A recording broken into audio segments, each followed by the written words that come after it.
오늘은 도널드 트럼프 대통령의 관세 정책이 연일 새로운 국면을 맞이하며 전 세계 경제에 파장을 일으키고 있는 상황에 대해 말씀드리겠습니다.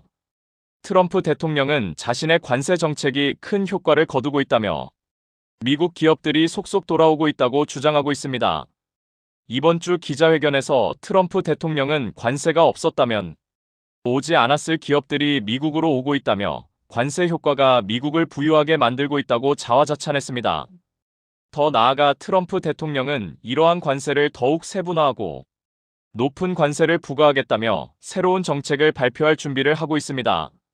특히 전자제품에 들어가는 반도체 개수까지 세워서 관세를 매기겠다는 새로운 조항을 검토 중입니다. 전자제품 내부에 들어가는 반도체를 미국 공장에서 생산하지 않는다면 관세를 크게 부과하겠다는 것입니다. 그런데 트럼프 대통령은 기존의 관세 협상을 마무리한 국가들에 대해서도 개별 관세를 추가로 부과하고 있습니다. 대표적으로 일본은 현재 5,500억 달러의 현금을 납부하기로 하고 자동차 관세를 15%로 하기로 했는데, 미국 정부는 일본에서 생산되는 대형 트럭에 대해서는 관세를 25% 부과하기로 했다는 것입니다.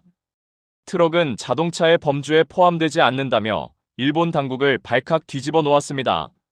일각에서는 이런 식으로 관세 범위가 점점 넓어지며 예외가 많아질 것이라는 의견이 나오는데, 당장 일본의 트럭 관세도 그렇지만 한국에도 3,500억 달러보다 현금을 더 내라고 하는 상황이 그렇습니다. 한국이 3,500억 달러를 낸다고 하더라도 관세 우대 혜택을 모두 받는 것도 아닐 가능성이 큽니다. 일본 니케이 신문에서는 미국에 수출하는 픽업 트럭 관세가 25%가 되었는데, 이는 시작에 불과할 수 있다며 일본은 막대한 돈까지 투자하고 관세 이득을 못 보는데 계속 미국이 말을 바꾸고 있다고 우려합니다. 미국 정부가 기존과 말을 바꾼 게 있다는 의견도 제기되고 있는데, 처음에는 미국의 인프라와 첨단 기업에 투자되는 금액이라고 했던 것을 갑자기 45일 내로 현금을 입금하라고 크게 조건을 바꿔버린 것입니다. 애초에는 한국 기업들이 투자금을 마련하고 미국 내에서 프로젝트를 진행하는 것이 주요 골자였는데, 일본이 중간에 미국의 현금 요구에 덜컥 서명을 해버린 다음에는 모든 조건이 바뀌었습니다. 이러한 트럼프 대통령의 관세 폭탄 선언이 전혀 다른 국면을 맞을 수도 있다고 전하고 있습니다.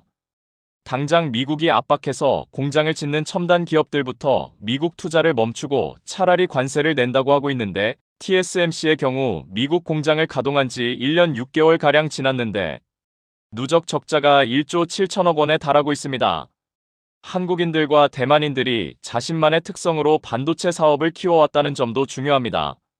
한국과 대만의 반도체가 단기간에 급성장한 배경에는 미국보다 훨씬 적은 돈을 받고 많이 일한다는 것이 포함됩니다. 그러한 인건비 대비 노동력으로 지금까지 막대한 이익을 냈고 재투자를 해온 원동력이 된 것이죠. 하지만 미국은 노동자에게 야근을 시킬 경우 훨씬 많은 급여를 지급해야 하며, 아시아에서처럼 당연히 야근하는 문화도 아니며 각종 노동법은 매우 까다롭습니다. 반도체는 미세한 공정을 노동자들이 장시간 집중력과 연구 노동을 통해 성취해 나가는 프로세스가 있는데, 이 공정이라는 것은 미국에서 굉장히 까다로워하고 문화도 맞지 않는다는 겁니다. 미국 뉴욕타임스에서는 미국이 효율을 망친다는 내용의 보도를 했는데, LNG 선박은 한국에서 만든 것이 가장 싸다고 했습니다. 이는 모든 효율을 계산하면 한국 배를 구매하는 게 맞다는 것입니다. 미국 내에서 움직이는 선박은 무조건 미국산으로 구매해야 하는데 미국 건조 비용은 상상을 초월합니다. 결국 이러한 환경 가운데 한국 대기업들은 이제 최종 단계까지 고려하고 있다고 하는데, 실제로 업계에서는 아무리 생각해봐도 관세 맞고 한국에서 수출하는 게 맞다는 의견이 제기되고 있다고 합니다. 완전 투자를 접는다기보다는 나중에 환경이 좋아지면 조금씩 투자를 늘리는 방향으로 돌린다는 이야기입니다. 결정적으로 기업들이 대규모 추가 투자에 고심하는 데는 트럼프 시대의 예측 불가능성과 함께 일관성 없는 정책 기조가 이어지면서 미국 정부의 약속을 믿기 어렵다는 인식이 세계 전반에 퍼지고 있기 때문입니다. 밥 먹든 약속을 어기는 분위기는 기업들에게 투자 결정에 가장 큰 불안 요소로 작용해버린 것이죠. 삼성전자의 경우 미국의 중요한 장비들만 들이면 되는 단계까지만 건설을 완료해두고 장고를 거듭하고 있습니다. 미국이 인텔 마이크론에 힘을 실어주고 있고, 기타 타국 업체들에겐 칩스법의 보조금 지급을 까다롭게 하며 삼성전자는 미국 노동자들을 위해서 한국보다 몇 배의 돈을 더 지불해야 한다는 말이 나오기 때문이죠. 물론 미국 시장은 매우 크기 때문에 한국 기업들은 미국 투자 계획을 당장 철회하지는 않을 것이며 실제 현대차 그룹은 2028년까지 210억 달러에 달하는 투자 계획을 점진적으로 이행한다고 했습니다. 그러나 이러한 고관세와 트럼프식 압박은 많은 기업들이 더 이상의 추가 투자를 꺼리게 하고 있으며 미국 시장이 어떻게 되는지를 지켜보자는 입장으로 선회하고 있다는 겁니다.